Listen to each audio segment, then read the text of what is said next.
us today are Morris Beegle. He is the gentleman who is the founder of the NoCo Hemp Expo. So please give a round of applause for Morris.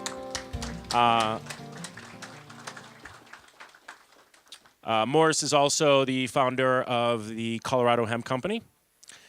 We also have joining us Michael Yocco from the Faith Farm, Oliver Ponch from GoodSeed Burger, and Ari Sherman from Evo Hemp.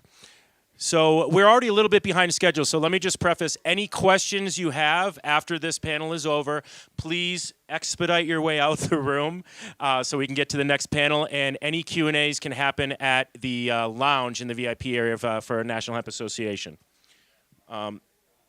So hemp branding and business development and marketing, actually something I can speak a little bit about. As founder of Hemp Connoisseur, we've been dealing with marketing and branding in the cannabis space now for over 5 years. And there's definitely been an evolution and a maturing of marketing in cannabis. And when I say cannabis, by the way, people, I do mean marijuana and hemp because it is all one plant. And so I think it's going to be really interesting to start with Morris because he's been working with so many people in the hemp industry, especially on NoCo, and then also with Colorado Hemp Company, to talk about how he's developed his brand and how he's seen the evolution of branding just by all the clients he's been working with here at NoCo. So would you like to start us off, Morris? Check. There we go. Well, thank you guys for coming out. Are you having a good time so far? So hopefully you're enjoying the chaos because it is a bit chaotic. You know, this room's packed. But I'm really happy to be up here on this panel with these guys, with Michael and Oliver and Ari, who I've known for the last 4 years. And Ari and Oliver were at the first NoCo and the second NoCo, and Michael was just at the second NoCo. And these guys, to me, are three guys that have done a great job at building their brands, all in different spaces. And it's good to have these guys up here. I come from the music industry. I had a record company called Happy Scratch Records. I started in 1995, and before that I worked for a large music and video distributor, doing both wholesale and retail. So I've worked in a lot of different spaces, and then the internet as well, and developing bands and labels and events. And when Amendment 64 passed in 2012, there were some gatherings that were happening in library conference rooms and small gatherings kind of like this right here, but there wasn't a focus on vendors and products and that sort of thing. So what I wanted to do was create a brand for an event that could be kind of like the NAMM show for the music industry or the Consumer Electronics Show, where we could bring out a vast array of different vendors, technologies, innovators, thought leaders. And over the course of the last 24 months, really, I mean, it was 24 months ago this month that we did the first one at a bar 5 miles up the road from here and had 300 people. Last year we had, you know, a smaller space right here at the ranch, about 13,000 square feet, the building right next to us, and we had 70 vendors. This year we've got 36,000 square feet, and we've got 130 vendors, and we've got 70 speakers from all over the world. So as far as brand development goes, you know, I feel quite fortunate to have jumped into this event space where everybody's gravitating to a symbol underneath the same roof and interact and share ideas and create relationships. And that, for me, is what it's all about, is getting everybody underneath the roof so we can all interact, we can all learn, and all these other companies can grow their brands, and we can just move this movement forward. So, Morris, has there been an evolution in your branding from the first year you started your company till now? Have you noticed an evolution? Oh yeah, I mean, there's an art evolution for sure. I mean, being in the music business for a long time, we've done CD and DVD packaging for 20 years, and very visually oriented on the web, as well as the products that we work with. I mean, we also do apparel. We do hemp paper printing, and we're all about, you know, trying to have a brand that looks good, that can stand up to national brands. You know, you got to look like $1 million even if you're not $1 million, you know? Exactly. Well, let's introduce Michael Yocco, and he's got these cool slides up here. Since he's right next to you, we'll start him off. Michael is co-founder of the Faith Farm, And the Fae Farm focuses on topicals and has CBD-infused topicals as well. So would you like to speak a little bit about how you got started, Michael? Sure. Thanks, David. My wife and I started the Fae Farm 13 years ago, and the genesis for the Fae Farm was our daughter's eczema and psoriasis. She was on topical steroids for years and also the immunosuppressants, and slowly circling the drain, and my wife was getting really frustrated with the process and wanted to come up with something that was an herbal alternative to what the prescription medications were. And she responded quickly to the salve that we originally developed, and then we started sharing it with family and friends. And about a month or so later, we started getting calls from people saying, "Do you sell this stuff?" And that's basically how our business started. And once we actually started production on salve and eventually lotion, serum, and then getting into the CBD products a couple of years ago, we thought that it would be good to have a brand that reflected what we were trying to accomplish. So I wanted to point out, I took the branding part literally, and on this slide here, what we've done with our brand and our logo of our company is we've incorporated the Tree of Life. And in the Tree of Life, we've incorporated several of the herbs that show up in our product to reflect what we're putting in there and what we're about. And the Tree of Life is very significant to us. We actually use the Celtic and the Norwegian interpretation of the Tree of Life, but the Tree of Life actually shows up in a lot of art. For example, there's Gustav Klimt's Tree of Life. And then I was looking around before this presentation for a culture that didn't have the Tree of Life in it. And I thought, oh, how about Inuits?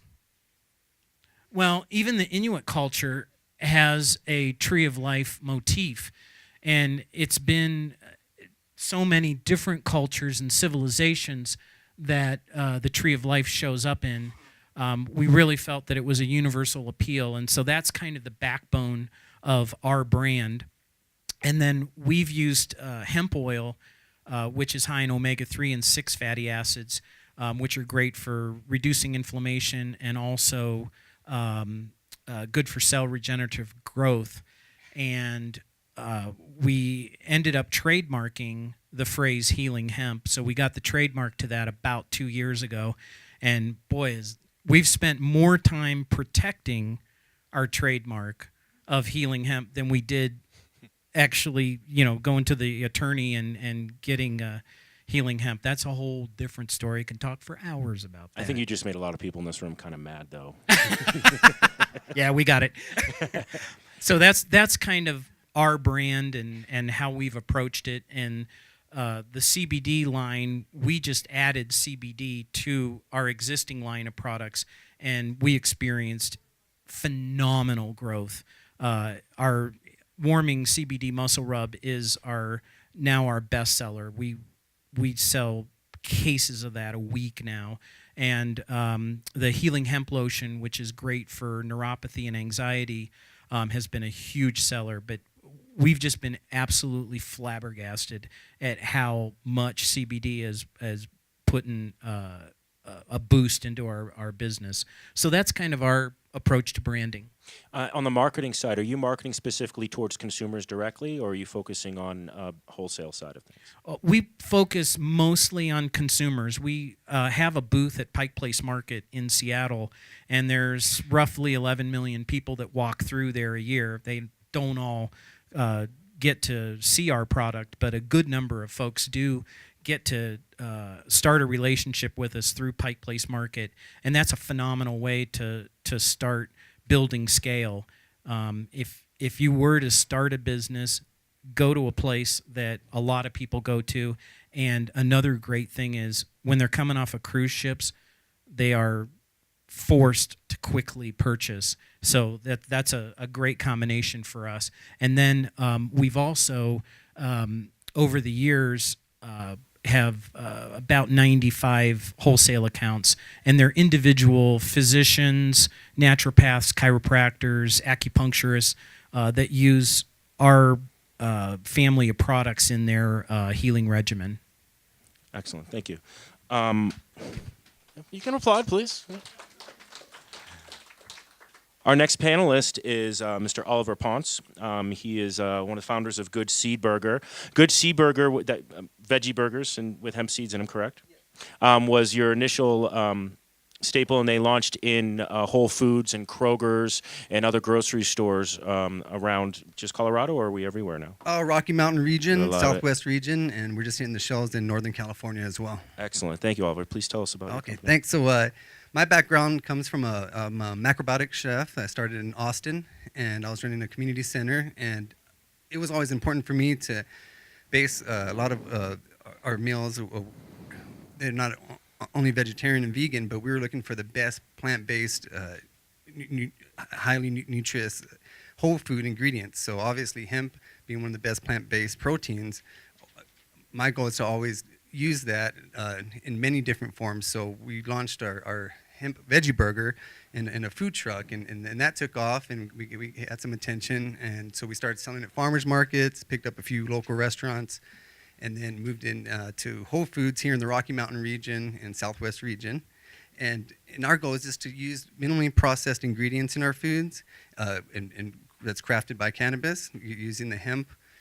So we use the whole hemp seed in our burgers. And so we right now we just launched our 2 new paleo-friendly veggie burgers. And so we're doing American classics that are healthy, that are minimally processed, and we look forward to introducing more hemp foods in across the nation. Can you talk about the development of the brand of GoodSeed? How did you come about that? So I wanted to come out of being a macrobiotic chef and take this vegetarian foods to and have it more culinary driven. So in the food truck that we had, we were basing most of our foods around hemp, and so obviously the word GoodSeed is that we believed in this seed so much, and so branding the GoodSeed was obvious to go ahead and go off the GoodSeed. Got it. Excellent. Our next panelist is Ari Sherman. Ari Sherman is one of the founders of Evo Hemp. Evo Hemp focuses on utilizing hemp seeds in all of their products, and they are also in Whole Foods, correct? Yes, that's correct. Please tell us a little bit more about Evo Hemp. Yeah, so it all got started about 5 years ago now. A good friend of mine, Adam Dunn, had moved to Colorado, and he's founder of Hemp Hoodlum clothing line. And I saw that hemp was kind of becoming a more accepted commodity here in the United States. And my college roommate and I, we're from the University of Denver, always trying to look for, some type of business to start, both very entrepreneurial individuals. So I went to my mom and just told her, I was like, I think I want to get involved in some kind of hemp product. I don't really know what type of hemp product I want to get into. I'm thinking about clothing, bags. She's a nurse and a health coach, so she's very active in the nutrition community. And she said right away, you should do something with hemp food. And I said, hemp food? What's that? And she's like, well, hemp seeds, they're really good for you, excellent source of protein and omega fats. So that sounds very interesting. I didn't really know people ate hemp seeds. And I went home and did a little bit of research and Googled around and was just blown away by the nutritional profile of hemp. It's one of the best, plant-based proteins out there. It's a complete protein, so it has all the essential amino acids. It also has a great balance of omega-3 fats. So it's a 4-to-1 ratio of omega-6 to omega-3. Makes it very digestible on the body, very usable. Excellent array of minerals. It also has, a great source of fiber as well. And it's one of the only food sources out there where you can actually survive off of just eating hemp and drinking water. It has all those essential nutrients that the body needs. So I thought right away, it just kind of was one of those click moments. I was like, I have to do something with food. There's a ton of hemp products, in the nutrition category in Asia and Europe and Canada. The U.S., for obvious reasons, was a little slow to get on the hemp food game. So I was messing around in the kitchen. I was always very active in, skiing, snowboarding, kayaking. Always had an energy bar in my pocket. Energy bars are a ton of nutrients packed in a little wrapper. Hemp seeds are a ton of nutrients packed in a little seed. So I thought, what a great application to kind of showcase the nutritional benefits of hemp. So my college roommate and I messed around in the kitchen. Both were vegan and gluten-free at the time, and really just trying to find a nutrient-dense product that didn't have a ton of fillers, not of brown rice syrups, and that was grain-free and soy-free. So we have a fruit and nut bar that we add the hemp seeds and the hemp protein powder into. And we're in about 2,000 retail stores nationwide right now. You can find us at the Whole Foods Market, Sprouts, Natural Grocers, a lot of the natural independents as well. And this year we're about to launch the first Colorado-grown hemp seeds into grocery stores. So by the end of this summer, thank you. Yeah, we're excited about that. We're about to launch in the Whole Foods and Sprouts and a lot of the independents with. We have a whole hemp seed. We also have flavored hemp seeds. So we add some seasonings to them. We have a cheesy hearts, sweet hearts, and a spicy hearts. Kind of gives the consumer a little idea on how to incorporate it into different recipes. Great on soups, salads, yogurts, pastas, you name it. And we also have toasted hemp seed snacks as well, which is the whole seed. So you get that nice crunch with the shell. Bind it with a little bit of chia and seasonings. So just really nutrient-dense foods. We try not to add a lot of filler products and just gives the consumer, really healthy alternatives to a lot of the snacks that are out there. Excellent, thank you. Ari and Oliver, I actually have a question specifically to both of you because you're already in these supermarkets and Whole Foods, for example, I'm pretty sure has some stringent requirements on your branding and how you're branding your company. So what was the process like for you both to be able to get your brand onto the shelves of a company like Whole Foods? Yeah, Whole Foods can be a tricky one. The best way to go about it is through food brokers. So when I first started this 5 years ago, I really didn't know anything about the food industry. I had a friend who was a food broker for one of the large natural products companies. And the food brokers essentially represent a number of products in between 50 to a few hundred different brands, and these brokers are able to get the meetings with the different buyers at the large grocery stores that most small independent companies can't really get that meeting because these buyers don't really want to have 80 meetings in a week with every single brand. So they meet with 5 or 6 different brokers that quickly run through all the different products. So it's definitely the best way to go about getting into the stores and getting those meetings is through the brokerage companies. Got it. Now, for you, Oliver, just did you have to show them examples of your branding and packaging, and did you have to make adjustments for them to be able to accept you? We did show them samples, and we had taken samples for them to try. And that does happen where they do want you to change your packaging. In our case, we didn't have to do that. Okay. But just getting into the store, having them taste it, and once you're on the shelf, the more as a consumer product good, where we're at is as a meat alternative is where they put us. It's very competitive, even though as a based with hemp, we do stand out. But once you're on the shelf, it's very competitive. You have a lot of time and capital going into just making sure that you have your tags up, that it's positioned on the right shelf where it's noticeable. So it's highly competitive. You really have to get off the shelf with sales and make sure that it's moving. I want to kind of speak about marketing, and this is open up to anybody in the panel. What do you find to be your most successful avenue of marketing your business right now? And I mean, you might each have a different answer, so I'd love to hear from all of you.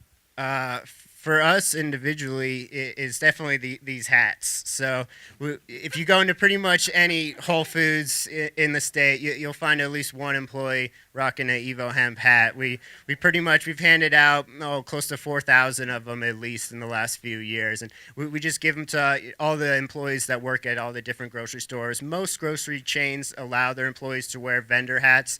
Some of them, like Sprouts, don't really like it. But, it definitely gets the name out there and also kind of starts that conversation. Even if that person's not really looking for your product, they'll ask the employee at Whole Foods for something else, but then like, oh, what's Evo Hemp? What's that hat? And I'm like, oh, let me show you. So definitely merchandise is our best avenue. Yeah, likewise, I go to a lot of the Whole Foods, and when I see them wearing the hat, I'll go talk to them, and so they'll get excited about our product because we're a hemp-based company. when we started, a lot of guerrilla tactics, especially with our being a veggie burger, because they've had such a bad rap. We really have to get this in people's mouth to taste, and that's where we spend a lot of our dollars at for marketing. It's actually in the store with demos and sampling. Excellent. And how about for you, Michael? We've taken a different approach. We're mostly direct to consumer, and I just want to let everybody know that I'm a finance guy first. I'm not a marketing person, and finance people are probably just a little bit more exciting than librarians for the most part. But Funnier. sometimes funnier, yeah. But what I've done is I provided a little bit of a unit cost revenue statement for our direct to consumer approach, which is our marketing strategy, versus going to the big chains. And at the end of the day, what it nets you. And when I practiced my presentation on my wife, and I did this without slides for her, and she fell asleep. So what I did is I wanted to do a little marketing channel comparison for basically going to wholesale or the big chains versus going direct to the consumer. And there's pros and cons to both approaches. And on the wholesale strategy, what Ari and Oliver are pursuing, you get really fast growth and you get a lot of repeat business, which is a plus. That's awesome. The negative side is you get lower margins and there's pressure to borrow or get capital from an outside investor. On our strategy, which is direct to the consumer, we really control our growth. We definitely have a margin advantage, which I'll show you on the next slide. But it does come with a price of limited growth, and it's difficult to be seen in the market, especially when we don't have fancy hats and fancy things like that. We just have a great product. And here's an example of a unit cost wholesale, like if you were to go to a Whole Foods, and I did some conservative estimates on what it would look like at the end of the day if you pursued a wholesale strategy. And I just took a hypothetical $10 unit cost item, and when you go wholesale, you either go with a Keystone markup or 50% of that, and then your net unit revenue from that is $5, and that's what you're working with and the rest of your costs. Then, I think Oliver, you were saying you have distributors that work in getting you placed in those stores, and they typically take about 15% or 50 cents of that $10 unit cost item. Rep fees. The rep fees were about 15%, and that's 75 cents. And then typically you have to use a distributor like UNFI, which you'll see those trucks tooling around, and they have warehouses, and they supply all the Whole Foods in each region, and they take typically they take about 5% for that. And then I just did a conservative cost of goods, which is 20% of the retail price. And then at the end of the day, before taxes and marketing, you have $1.75 off of a $10 unit item, which is 17.5% margin for you finance people out there. And then I compared that with a direct-to-consumer marketing model, which is what we pursue, and we get to keep a lot more of our retail dollar. And I took a hypothetical $10 unit cost item, and for our agents at Pike Place Market, we pay them 20%, which is $2, and then our net unit revenue ends up being $8. Distribution fees, cost of goods, same as in both models, and then the total unit cost is $2.50, which leaves us about $5.50 off of a $10 item, which is a 55% margin. And the reason I want to point out both of those to you is what's happened with us is we've been able to fund our growth internally. And that's very, very important because we've been able to keep control as we've invested in equipment. As we've gone into new products, we have a lot more capital to develop products, and the game for us is control and making sure that we're able to continue to develop those products. So that's why we pursue the direct-to-consumer strategy. Excellent, thank you. Morris? Oh. There we go. As far as what do you find your most successful marketing strategies?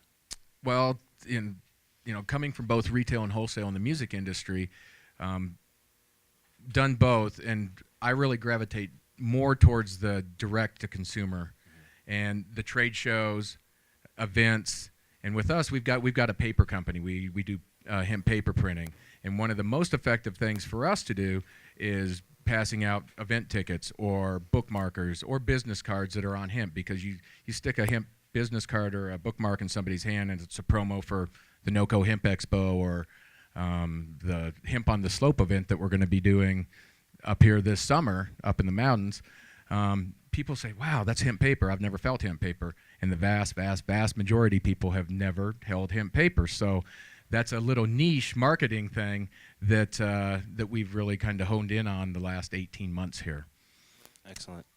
We only actually have a couple more minutes. I want to just ask one more question, because I don't think we can leave a brand and marketing panel in today's day and age without talking about social media. How much do you guys utilize social media, if at all, and do you find any return on that investment? Or, well, there can be no investment in social media, or you can invest in it. So out of curiosity, anybody having any success with that? Yes. I mean, if any of you here were on our Facebook event page, you've probably noticed posts over the last several months. A lot of stuff on Twitter, Instagram, and that can be very, very, very effective. And some of, it can be discouraging too. Facebook has flagged several hemp companies, myself included, Evo Hemp, Nature's Root, Colorado Hemp Project. There's a lot of companies that have been flagged because we've been considered marijuana companies. Show of hand, how many people have been flagged? So, preaching to the choir here. Yep. So it's a challenging thing for sure, but we've been pretty fortunate to have success on social media. Our strategy has been to send out samples of our products to bloggers, and the blogging community is a fantastic way to get word of mouth about your product. And our CBD warming muscle rub has been a real good fit with the fibromyalgia community, the neuropathy community, and the anti-anxiety or the high stress community. So we've targeted bloggers that operate in those industries or those fields, and we've over the years have gotten some great partnerships with them. And there's one particular blogger who, just from her blog, she gets us 3 new customers a week, and it's gold. And because those customers typically come in and they'll buy a small size of our product to try it, and then the second order typically ends up being the medium-sized product, and then by the third time they're usually buying for their friends. They're buying the biggest size product they can get, and the order size goes up to $300 to $400, and then because it's a renewable product, they're basically ordering in a cycle of once every 2 months to 3 months. So it's a phenomenal strategy to employ the blogging community. Do not pay the bloggers. Okay, great. Social media works great for us. Being in 3 regions, it's pretty limited for our product to be shipped because it's time-sensitive product. Being a frozen product, bloggers are great. They get the word out, but then we also get a lot of people wanting the product, and so we are looking for a fulfillment center, so that way we can ship directly and we can order online, and so that's where we're headed off to. But yes, definitely social media is great for getting the word out. So yeah, being in the food business, everybody always expects a free sample. So it's always key. You get a ton of people reaching out to you for free stuff. So we always partner with other brands to, either get some free samples of their product and, put it on our site and give it out. Shameless plug, go to evohemp.com. You get free Justin's nut butter, for example. And we also, partner with other wellness centers or anybody in the nutritional wellness space and provide them with free product for all types of giveaways. Always handing out tons of samples. Anytime someone reaches out to us on our social media, we try to at least send them a bar. But yeah, social media is definitely a key avenue these days. We have to wrap up, so I just want to get a show of hands. How many people in the room here are actually developing a brand right now or working on marketing strategies? Excellent. I love seeing this. Hemp is growing. So we will be allowing our panelists will be able to answer questions in the VIP room, and the NHA lounge. I'm sorry, that's what we're calling it. The NHA lounge, which is the nice little lounge area right in the other adjacent room. As a closer, though, for those of you who are working on developing a brand, there's multiple levels. If you're entering in with finances, hire a marketing company. Absolutely hire a marketing company. If you do not have the funding to do that, then get a huge group of friends in a room and start testing those brands out. On the social media side, I just want to comment, really important what you talked about there, Ari. Social media is an absolutely amazing avenue to be able to communicate with your consumer base. And don't let it go to waste. If you get messages on there, you reply as fast as possible, because when you do that, that response time is making somebody who will become a raving fan of your product when they know that you're communicating with them. You guys agree with me on that? Absolutely. Please go right ahead. I'd like to make one comment to that point about what we've set up in our company is we have a core of 30 customers that are brutally honest with us, and that's the key. You can't have somebody that just shakes their head and goes, yeah, that's nice. You got to have somebody say, that sucks. You got to have somebody that says, I don't like the texture. I don't like this. I don't like that. Tweak it. But we have 30 people who are brutally honest with us, and when we develop a new product, we send it to them. We give them extensive evaluation sheets to go through, and then we refine our product before we take it to market from there. So that is a very, very important point. I want to make one more point, being on the magazine side of things, going back to the hiring a marketing firm. The biggest thing is understanding who your demographic is. That's really important, and who the demographic is of the advertising avenue that you're using. The Hemp Connoisseur, for example, is considered an upscale publication in the cannabis space. We will constantly hear clients say to us, wow, our ad's not working with you guys, but it works really well with the Rooster or Culture. And I'm like, well, are you using the same exact ad? I said, yeah. It's like, why? It's not the same audience. Why are you going after college kids in my magazine? They're going for the cheapest product. We have clients that are spending as much money as possible for the highest quality product. You should be designing for each avenue that you do. Do not be lazy in your marketing. All right? Every avenue you advertise in is a different avenue to reach a different demographic. And I will come right back at them, by the way, and say, well, we run out of every magazine, so we're doing our job. You need to do your job on the advertising side. And that goes for all of those. If they were doing an upscale ad in the Rooster or in Culture out here, it's probably not going to be as successful for them. So you really do have to think in every avenue that you choose to advertise in, what is your goal? What is the focus of that avenue, and where are they getting? And if you don't take that type of thought process into it, you will be wasting your advertising and marketing dollars. We have to wrap this up, so please feel free to ask any questions. Oh, we actually have 5 minutes. Oh, we have 5 minutes? No, the next panel starts in 5 minutes, so yeah. We do need to rest. Trying to make me a lie. Thank you very much, and any Q&As right over in the NHA lounge. Thank you very much.